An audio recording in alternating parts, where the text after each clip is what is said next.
Hi everyone and welcome to this tutorial on how to use the WORKDAY.INTL function in Excel. The WORKDAY.INTL function is a powerful tool that can be used to calculate future dates taking into account weekends and holidays. In this video, I'll show you how to use the WORKDAY.INTL function with an example.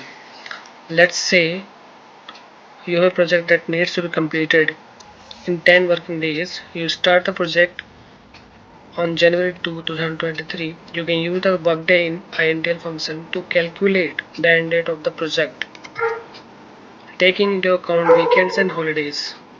To do this, you would use the following formula: WORKDAY.INTL bracket start date, comma, number of days, comma, weekend, comma, holidays, where start date is the date of the project. Number of days is the number of working days that project will take to complete. Weekend is a string that specifies the days of week that are considered weekends. For example, 1 would specify the Sunday or weekends. Holiday is an optional area of dates that are considered holidays. In our example, the formula would be as follow: equal to workday intl bracket first argument start date, comma, second argument days, comma, weekend, which you can select or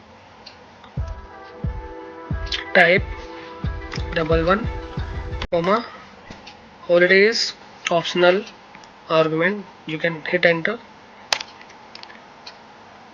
This formula will return the date January 13, 2023, which is the end date of project, taking into account weekends and holidays. The workday intelligence function is a powerful tool that can be used to calculate future dates, taking into account weekends and holidays. It is a versatile function that can be used in a variety of different scenarios. I hope this tutorial has been helpful. If you have any questions, please leave them in the comments below. If you like this tutorial, please give it a thumbs up and subscribe to my channel for future Excel tips and tutorials. Thanks for watching.